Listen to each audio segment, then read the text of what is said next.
Quick NFL trivia. This quarterback has the most fourth quarter or overtime comeback wins with 27 since 2006. A. Peyton Manning. B. Eli Manning. C. Tony Romo. Or D. Matt Ryan. The answer, of course, is C. Tony Romo. And just like my team in my fantasy league, the Cowboys will be making the playoffs this year. Very excited for that. So, week 13, this is our last regular season week, and it is a position round. So, just to review the matchups really quick, number one seeds will be facing off, number two seeds, three seeds, all the way down. In fact, no one is actually eliminated from the playoffs going into this week, which makes this week even cooler. We do have a couple teams that have essentially clinched. Technically, not mathematically they've clinched, but I guess technically they have, if you'd like to put it like that.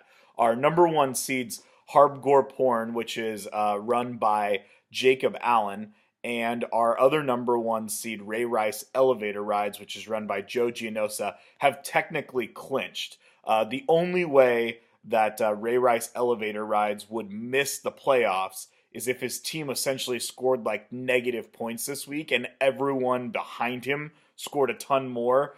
But I don't see that happening. In fact, I actually, now that I think about the playoff format, Jacob Allen, myself, and Ray Rice Elevator Rides, which is run by Joe Gianosa, basically have clinched a playoff spot. Where they seed, though, is what I'm going to talk to you guys about in this video today.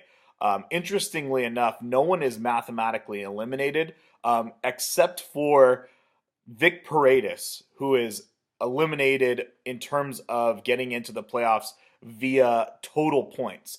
I have no idea how, but Vic Paredes and his overpriced business cards fantasy football team has a record of 7-5, which is actually tied for the second best, but he only has 970 points. Now, keep in mind, that's an average. Listen to this. That's an average of 80 points a week, and it is 77 points lower than anyone else in the league. 77 points lower than anyone else in the league, and yet he can still get in based on record. He would have to win this week, though. All right, so let me go to the matchups this week, and then we'll get into some scenarios. So the matchups this week is Jacob Allen and Harbgore Porn against Ray Rice Elevator Rides.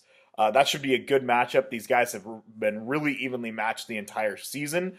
They have within 1 point of each other total points, so this should be really good. They're both basically guaranteed a playoff spot, so good luck, you guys. It's really just for seeding right now. Cabernet Sauvignon and myself will be facing off.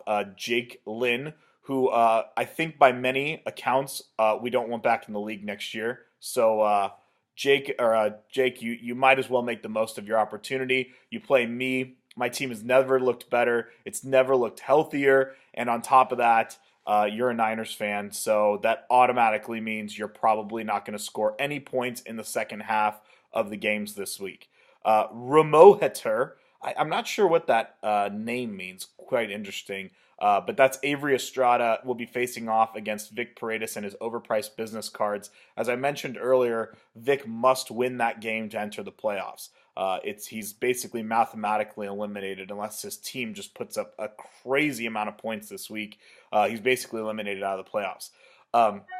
Paul Walker Cremations will face off against Blunt and Bell Up in Smokes. That's Tom Schroeder versus Morris Smallteeth Tolmachoff. That should be an interesting matchup because both of these guys, they need to score a lot of points to get in, and I actually think Paul Walker Cremations can get in via his record. You'll hear more about that in a second. Butthole Pleasures, a.k.a. Jameson Jones, is facing off against Trevor Kelly and TKO. This matchup is pretty much meaningless in terms of win-loss. Again, these guys just have to put up a solid showing in terms of number of points. And then your best week with the worst record in our league is Nathan Langley. Oddly enough, Nathan can get in with about 110 point performance this week, despite his horrid record. He has literally had one of the worst schedules in terms of matchups. He plays teams that are just putting up crazy amounts of points every single week, but he plays against Joseph Waltz, who is also not mathematically eliminated. He would just need a really strong showing, something like 150 points in terms of this week. So let's just review this.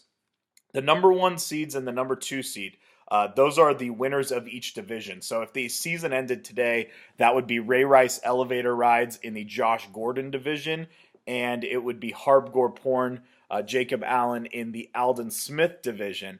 However, basically, Ray Rice Elevator Rides and Joe Gianosa has secured a bye through the first week, mainly because in his division, the guy who would have the tied record from him if he won if Jake Lynn wins this week, which is not going to happen, and Ray Rice Elevator Rides and Joe Gianosa loses this week, basically Jake Lynn would have to outscore Joe Gianosa by 153 points this week. It's just not going to happen. So Joe Gianosa, congrats.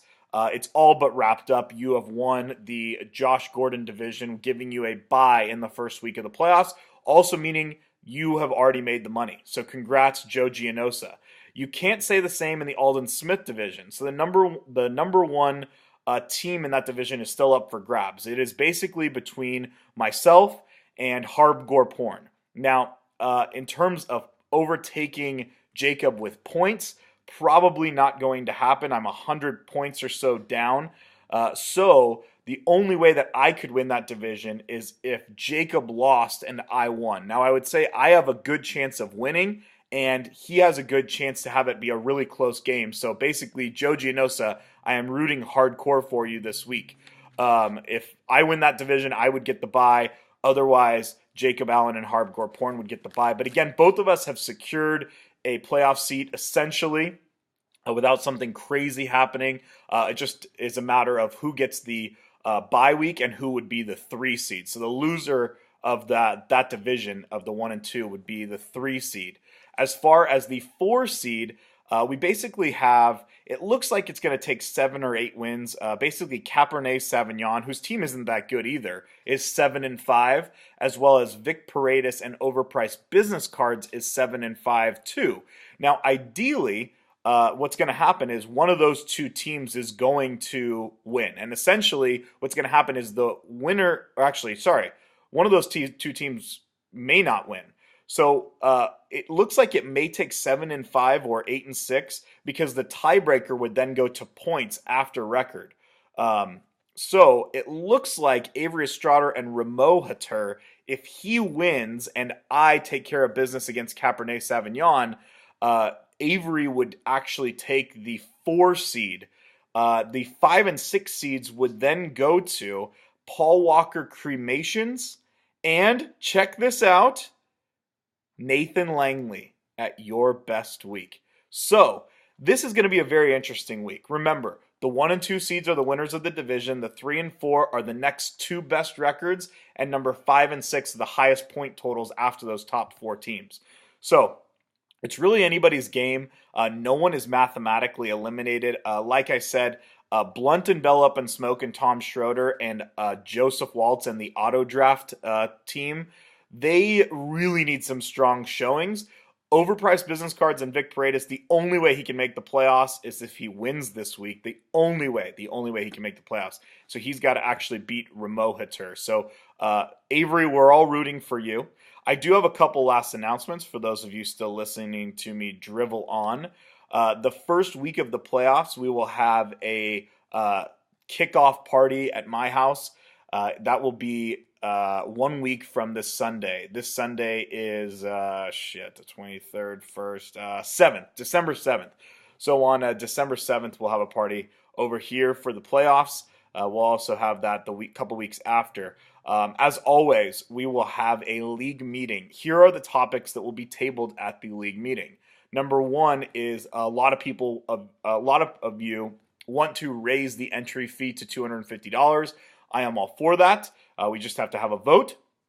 Going to $250 would mean we have $3,000 in the prize pool, which means first place would get anywhere between $1,200 and $1,500, depending how we broke it down. That would be pretty cool. I would actually really like to see that. So that's the first thing. Second thing is the use of myfantasyleague.com. There's been some good, there's been some bad, there's been some confusion. The app is a little weird. So for testing it this year, it would definitely have to make some improvements for us to keep it. So we do need to figure out which site we want to use because we do have a little bit more of a custom scoring system, basically, so fair play is enabled. There are a couple of members that have been asked to leave the league. We do have a couple of new applications being submitted. The application fee is $100 if someone wants to submit an application for the league. If you know anyone, let them know. The $100 fee is waived if someone roots for the Cowboys for an entire game. The last thing that we'll be tabling is those of you, and this came up last week, it has never come up before in our league before. You did not submit legal starting lineups. Okay? One of you, I believe it was Jameson Jones and Butthole Pleasures, despite his chances of still looking good for the playoffs, started Carolina D this week. Jameson, Carolina D did not play anyone. Yes, I know the NFC South is really bad, but they're not that bad that you just want to take a 0 instead of negative points. You need to start a legit defense. Also, I believe one of you, maybe it was Cabernet Sauvignon, someone started Brandon Cooks. The guy's on IR. Why would you start him? All right? You need to start a legal lineup. So what we're tabling at the league meeting will be fining people $10 per player that is not a legal start. On top of that, you forfeit the week. So it's a $10 fine plus you forfeit the week. You just forfeit the win-loss. You would still get the points to going towards your yearly total, but you would forfeit the week, so it'd be an automatic loss, and you're fined $10. Pay the fuck attention, people. It's not that hard. Anyways, this is going to be a great week. You will have a video on Tuesday confirming all the playoff teams. As of right now, you can check your schedules, you can add players, and good luck this week.